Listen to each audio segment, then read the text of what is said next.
Tech વ્રત ભગવાનના નામનું કાંઈ જપ તપ ટેક વ્રત આદિ કરે અને ન કરે તો ભજન બિના ન રહે પશુ કે સમાન, ભજન બિના ન રહે પશુ કે સમાન।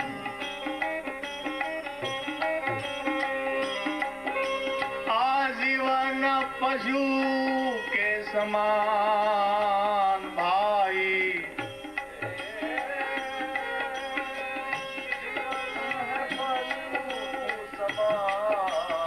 भजन बिना न रहे पशु के समान, भजन बिना न रहे पशु के समान, न रहे पशु के समान, भजन बिन न रहे पशु के समान।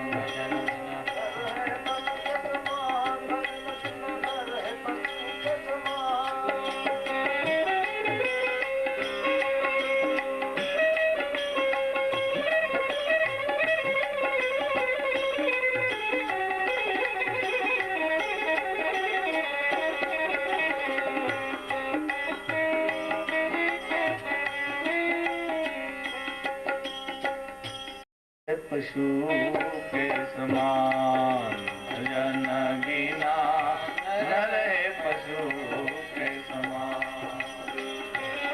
जय जय त्रिपुरारी जय जय, दर्शन देजो यमने त्रिशूलधारी रे, दर्शन देजो यमने दर्शन ने लो यमने त्रिशूलधारी रे, दर्शन जय जय शंकर जय त्रिपुरारी जय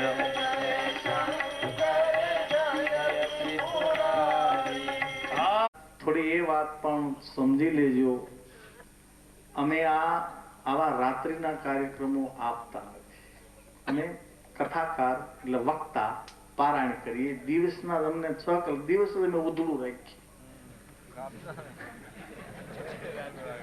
રાતના રાજા તો બીજા બધા હોય અને એમાં પછી કલાકારો આવે, ગવૈયા આવે, ભવૈયા આવે અને એવું બધું આવે અને ગાવાનું તો પેલા બહુ કરતા એટલે રાત્રનું થતું, પણ હવે ભગવાન દયા કરી એટલે શિવની કથા રામાયણની કથા વાંચીએ છીએ એટલે અમને દિવસે જ પસંદ પડે કેમ। અને પાછું તકલીફ એ કે જો અહીંયા રાત્રિનો પ્રોગ્રામ મેં આપ્યો ને ત્યાં આજે જ એક ભાઈ આવ્યા હતા કે તમે આખો શ્રાવણ મહિનો રાતના જ પ્રવચન કરવા આવો, એટલે એને સમજી જાય કે રાતનો જ બાવો લાગે છે। હું રાતનો નથી, અમે રાત્રે કરીએ જ નહીં, ક્યાંય નહીં જરૂર પડે તો અડધી કલાક બોલી દઈએ, પણ અહીંયા મેં ખાસ રાત્રિના પ્રોગ્રામ એટલા બધે આપ્યા, નહીં તો તમે સમજી શકો છો દિલીપભાઈને ખ્યાલ છે, લંડનથી આવ્યા છે એને પણ ખ્યાલ છે કે આ મંડપ અમારે પણ ટૂંકો પડે। હમણાં અમે મોરસ આવ્યા, દિલીપભાઈને અમારા લંડનમાં જ પરિચય થયો કે શિવજીની કથામાં પણ ઘણી બધી સંખ્યા આવે, લોકો સાંભળતા હોય છે। આ તો મારા પહેલે દિવસ કહેવું હતું પણ હું કઈ મનમાં બહુ ગઢ્યું નહીં એટલે ચાલ્યા કરે, એટલે આ માધાપરને તો બહુ અચાનક લાભ મળી ગયો, અચાનક। અને એ લાભ આ દિલીપભાઈ વતી મળ્યો છે કેમ કે લંડનનો ત્યાં પરિચય, એટલે આ રામપારાયણ તપસ્વીની હરીશ્વરીબેનની ગોઠવાની એમાં મને એમણે પત્ર લખ્યો કે રાત્રે જો તમે આવો તો અમારે રાત્રિનું પળ જાગતું રહે, અમારું કામ થાય અને જે કોઈને ભાવ હશે એ લોકો ભાઈઓ બહેનો સાંભળવા આવશે। હવે પત્ર પરિસ્થિતિ મારી એવી થઈ, દિલીપભાઈને મારાથી ના ન કહી શકાય એવી પરિસ્થિતિ, કેમ કે એનો એવો ભાવ, એનો પ્રેમ, લંડનમાં ત્યાં પરિચય અને રાત્રિના કાર્યક્રમ ન આવતા હોવા છતાં એના પત્ર આવ્યો અને પત્ર પરથી મેં એને પત્ર લખી નાખ્યો કે તમારી આજ્ઞા છે, આદેશ છે, એક ભક્ત છે, સજ્જન છે અને એ આપણને કહેતા હોય એનો કાર્યક્રમ સફળ જાય, ગામને લાભ મળે, તો એ તમે પત્રથી જે મુહૂર્તે મોકલાવી દીધેલું હું પણ કથા આવીશ, દિવસે કથા સાંભળીશ અને રાત્રે જે કંઈ ભગવાને મને આપ્યું છે તે હું આપીશ. તો આ દિલીપભાઈના પ્રેમના હિસાબે કરી આ કાર્યક્રમ ગોઠવાઈ ગયો. આપણને બધાને લાભ મળી ગયો. તો જેના ભાગમાં તો લાભ મળ્યો. આજ તો પાછું પૂરું થઈ જવાનું છે. પછી ભવિષ્યમાં જો કઈ આ મુહૂર્ત લેવા વાળા તો ઘણા આવ્યા. 3 પાર્ટ આવી ગઈ. મારે આવવું તો છે ને, તમારે બધાની ઈચ્છા હોય તો હું તો આવીને રહી જાય. અમારે શું અહીં તો અહીં આશ્રમ કરીને કે આશ્રમ હું કરવા દઉં. પણ આ ભાવ જોઈ અને આ કાર્યક્રમ ગોઠવાણો છે. આ ઉપરાંત દિલીપભાઈ પાસે મને અમારા ગામમાં મળવા આવ્યા અને મળવા આવ્યા પછી મુહૂર્તો પાઈ ગયું હતું, બધું નક્કી થઈ ગયું હતું. એમાં કઈ આવવાની જરૂર નહોતી, છતાંય મારી પાસે આવ્યા અમારા ગામમાં. તો એ વખતે અમારા ગામમાં બરાબર હાઈસ્કૂલનું ખાતમુહૂર્ત થવાનું હતું. ધોરણ 8 તો અમારા ગામમાં શરૂ થઈ જ ગયું છે. ભાઈઓ બહેનો ત્યાં 55 છોકરાઓ અને છોકરીઓ ભણે છે અને ખાસ કરી બહેનોને અભ્યાસ કરવાની તકલીફ હતી. એટલે ખાસ મેં દિલીપભાઈને લંડનમાં વાત કરેલી કે અમારે આવું એક હાઈસ્કૂલ શરૂ કરવાની છે. તો એનો આખો એક ટ્રસ્ટ રચાણું છે. મારે તો કંઈ એનો સંબંધ જ નહીં, ખાલી સહકાર જ આપવાનો અને બહારથી જે કંઈ પૈસા ભેળા થઈ એમ આપી જ દેવાના. એમાં મારું ક્યાંય છે જ નહીં. તો દિલીપભાઈ ત્યાં આવ્યા અને 10 વીઘા જમીન જે ખરીદી છે, ગામની જ વ્યવસ્થા છે, એ ખરીદી અને એ સ્થળ પર લઈ ગયો. ત્યાં દિલીપભાઈ અને એક બીજા અહીંના ભાઈએ એ ત્યાં ને ત્યાં લાલજીભાઈ દેવજીભાઈ હિરાણી એક ભાઈ અને આ દિલીપભાઈ ત્યાં ને ત્યાં એક રૂમ, હાઈસ્કૂલના એક રૂમ બંધાવવા માટેના જે પૈસા થાય એટલે 51,000 તો ત્યાં જઈને દાન કર્યું છે મારા ગામમાં આવીને. એટલે એનો અર્થ તમે સમજ્યા? હાઈસ્કૂલ તો ગામ બનાવે છે પણ ભણાવવા આવવા નથી, છતાં જો આવીને આટલા રૂપિયાનું દાન કરી દેતા હોય તો આપણે પણ દાન કરવું જોઈએ. પછી 20 લાખ રૂપિયા થયા અમારા ગામમાં, 20 લાખ. તો ત્યારે મારી છાતી ગદગદ ફૂલી. ભલે અમે ન કઈ આપી શકીએ પણ આવા અમારા કોઈ મહેમાન આવે અને એ અમારા નામથી આપે અને અમને પણ આનંદ થાય કે આવું જયારે શૈક્ષણિક કામ થતું હોય. પછી તો એ લોકોએ ટ્રસ્ટ જે બન્યું છે એમાં આયોજન પણ કર્યું છે કે હાઈસ્કૂલ બનાવી, મકાન શરૂઆત થઈ ગઈ, એક નાની હોસ્પિટલ બનાવી, શાળા બનાવી. મારે તો એમાં મારું માર્ગદર્શન લે છે. મને કઈ બહુ એટલો બધો ઊંડો એમાં રસ જ નથી. બહુ તો પૈસા આપી દેવાનો અને માર્ગદર્શન સલાહ આપી દેવાનું એ જ રસ છે. તો આવા જયારે સજ્જન મળે, મારું કહેવાનું એ છે, ત્યારે અમારે પછી કોઈ શરત ન રહે, કોઈ કાંઈ હિસાબ કિતાબ ન રહે. પછી તો તરત જ મેં એમ કહી દીધું કે મને કાંઈ તેડવા આવવાની જરૂર નહીં, મારી સાથે બીજી કાંઈ ધમાલે નહીં. હું મારી ગાડી લઈ અને મારી મેળે હું આવી જાશ અને દિલીપભાઈનું આ કામ સારામાં સારું જેટલું જાય, લોકોને જેટલો આનંદ થાય એ રીતે જે ભગવાને મને આપી છે શક્તિ, એનો ત્યાંનો સદુપયોગ કરી દઈશ.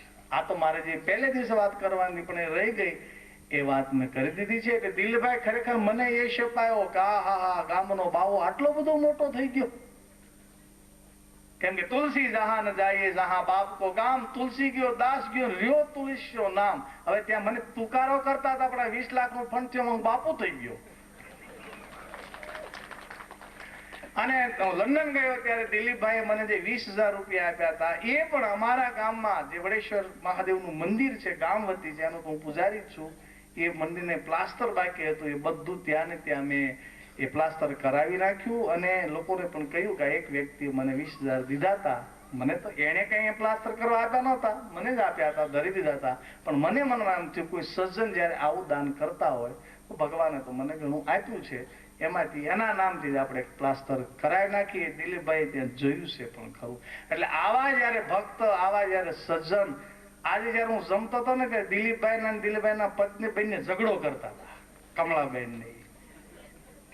અમે એ વાત કરતા હતા, હું તો સાંભળતો હતો કે દિલીપભાઈના પત્નીને કે હવે હું ભગવા પહેરી લઉં.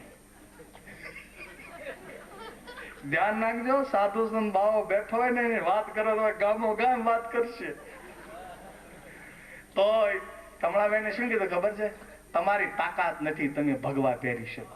બોલો કેમ કે ભગવા પહેરવા જીવીતી વાત નથી ને વાત બહુ સાચી છે. ભગવા પહેરવા કે જીવીતી વાત પણ નથી. આવો મીઠો જયારે પતિ પત્નીનો ઝઘડો થતો તો આવો મીઠો અમારે જ નથી થતો, કડવો થાય છે. આવો તમે સાંભળીએ ત્યારે મારા મુખમાંથી શબ્દ નીકળી પડ્યા, ભાઈ તમે ભગવા પહેરવાની કઈ જરૂર નથી. ભગવા પહેરનાર જે ન કરી શકે એવું તો કામ તમે અત્યારે કરી રહ્યા છો. ભગવા પહેરેલા માણસો અને એ સમાજનું સારું કામ ન કરી શકે એનાથી વધારે સારું કામ તો તમે અત્યારે આ પેન્ટ બુશર્ટ પહેર્યું છે ને એમાં કરી શકો છો. આ રામ ભરત શત્રુઘ્ન અને એ બધે સીતા અને એ જે બધા ગૃહસ્થાશ્રમમાં થયા તો આજે નામ અજર અમર છે. કઈ ભગવા પહેરવાની જરૂર નથી. હૃદય ભગવું બનાવી દીધું એટલે એમાં બધું જ આવી જાય છે.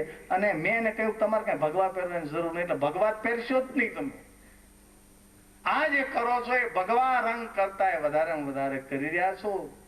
જે હૃદયથી લાગી ગયો છે રંગ એ બરાબર જ છે. તો આવી જયારે વ્યક્તિ આવા સજ્જન આવા કોઈ ભક્ત મળે ત્યારે અમારી છાતી પણ ગજગજ ખીલે છે કે આપણા દેશનું આપણા સમાજનું ક્યારે પણ અધઃપતન થશે જ નહીં. કેમ કે એકાદ ભક્ત એકાદ સંત એકાદ શુરો એકાદ દાનવીર જ્યાં સુધી જીવે ત્યાં સુધી આપણા દેશનું કઈ થવાનું નથી. હવે અહીંથી જે કઈ જાહેરાત થાય તે સાંભળો.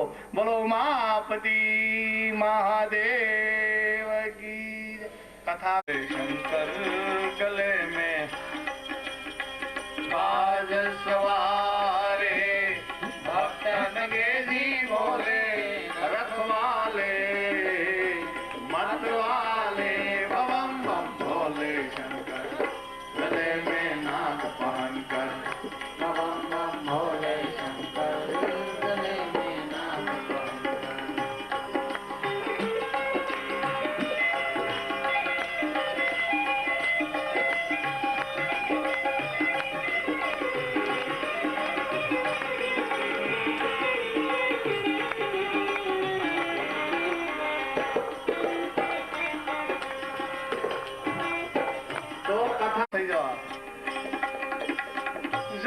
सुमति तहाँ संपत्ति नाना, जहाँ सुमति तहाँ संपत्ति नाना, जहाँ कुमति तहाँ विपत्ति निदाना, जहाँ कुमति तहाँ विपत्ति निदाना. श्री कृष्ण गोविंद हरे नारायण वासुदेवा.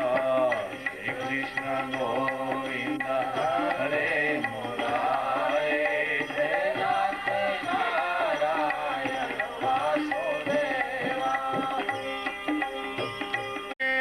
कुटुंब ने तजिए जीजी आ तजिए माने बाप रे, कुल ने तजिए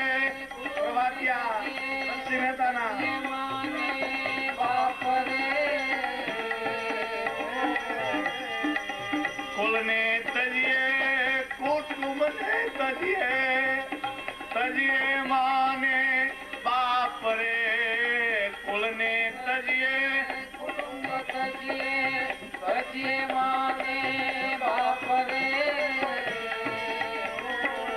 भगनी सुतदारा ने तजिए भगनी सुतदारा ने तजिए जेम तजे कंसु की सापरे.